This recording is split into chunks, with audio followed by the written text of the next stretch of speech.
কানে হেডফোন লাগিয়ে মনের আনন্দে গান শুনতেছিলাম আর গল্প লিখতেছি। হঠাৎ একটি মেয়ে আইডি থেকে মেসেজ আসলো। আসসালামু আলাইকুম। আমি কোনো রিপ্লাই দেই নাই, মনে মনে সালামের উত্তরটা নিলাম।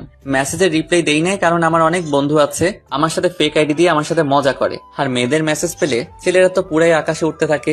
আমি আবার এইরকম না। আমার পরিচয় তো আপনাদের জানানোই হলো না। আমি ফারহান আহমেদ, এবার ইন্টার সেকেন্ড ইয়ারে পড়ি। আম্মু আব্বুর আদরের দুইটা ছেলে, একটা আমি আর অন্যটা আমার বড় ভাই। আমার বড় ভাইয়ের পড়াশোনা শেষ করে দেশের বাইরে গেছে জব করতে। ভাইয়ার বিয়ের জন্য একটা ভালো পাত্রী খুঁজতেছি। এবারও মনে সুখে গান শুনতেছি আর গল্প লিখতেছি। একটু পর মেয়েটি আবার মেসেজ দিল। কেমন আছেন?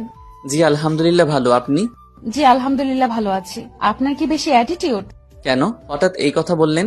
মেসেজের উত্তর দিচ্ছেন না কেন? একটু কাজে ব্যস্ত ছিলাম। ও, আপনার বাসা কোথায়?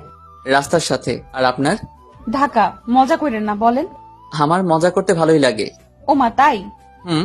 আপনার নাম কি? কোন ক্লাসে পড়েন? আচ্ছা, আপনাকে এত কিছু বলবো কেন? আমরা কি ফ্রেন্ড হতে পারি না? পারেন, কিন্তু ফ্রেন্ডের চেয়ে যেন বেশি কিছু না যায়। ওকে। আচ্ছা, ফ্রেন্ড হিসেবে তো বলতেই পারেন। আমার নাম ফারহান আহমেদ। আর আপনার? আপনার নামটা তো অনেক সুন্দর। আর পাম দিতে হবে না। এবার বলেন আপনার নাম কি? আমার নাম জান্নাত। মেয়েটির নাম তো অনেক সুন্দর, বললে কি বিশ্বাস করবে? আচ্ছা বলি, আপনার নাম তো অনেক সুন্দর, মাশাআল্লাহ। সবাই বলে। তা আপনি কোন ক্লাসে পড়েন? ক্লাস 2 এ। দেখেন, মিথ্যা কথা বলবেন না, মিথ্যা বলা পাপ।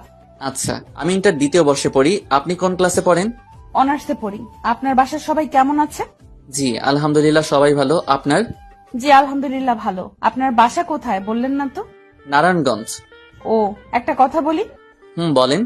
আপনার গল্পগুলো অনেক ভালো। থ্যাংক ইউ আপু। ওই মিয়া, আপু বলেন কেন? ভালো লাগে, আর আপনি তো আমার বড়। এত ভালো লাগতে হবে না। আমি আপনার বড় তো কি হয়েছে, বড় হইলে কি আপু বলতে হবে নাকি? বলতে হবে তো, না হলে আবার লোকে বলবে আমি খারাপ। খারাপ বলুক, তবু আমাকে আপু বলবেন না, ওকে? কেন, আপু বললে কি হবে? আপু বলছি আপু বলতেন না, তো আপু বলবেন না, বুঝছেন? আর একবার যদি আপু বলেন তাহলে তাহলে কি আপু?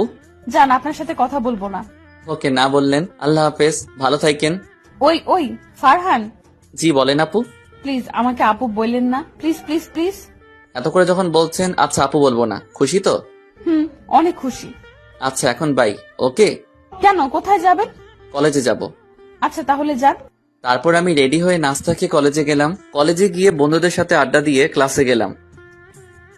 ফারহান, একটা জিনিস নোটিস করছিস? কি জিনিস বন্ধু? ইয়াসমিন তো এদিক তাকিয়ে থাকে। যা, কি বলিস? কোথায় আমি আর কোথায় ইয়াসমিন? ইয়াসমিন হলো আমাদের কলেজের প্রিন্সিপালের মেয়ে, আর আমাদের মাত্র নারায়ণগঞ্জে একটা বাসা, আর তাদের প্রতিটা জেলায় জেলায় আমাদের চাইতে বড় বড় 2-3টা বাসা আছে। ওদের সাথে আমাদের যাই বলেন। কি ভাবছিস রে? কিছু না, স্যার আসছে, কথা বলিস না। সবার পিছনে বসছি, একটু মজা করব বন্ধুদের সাথে। মেয়েদের এদিক থেকে কে যেন শীষ দিচ্ছে। এই, কে শেষ দিছে? আর একবার যদি পাই তাহলে খবর আছে। এই স্যারের ক্লাসটা ভালো লাগে তাই মনোযোগ দিয়ে শুনতেছি। হঠাৎ আবার কে যেন শীষ দিল। এই, কে শেষ দিছে রে? স্যার, ফারহান শীষ দিছে, আমি দেখছি। আমি তো শুনে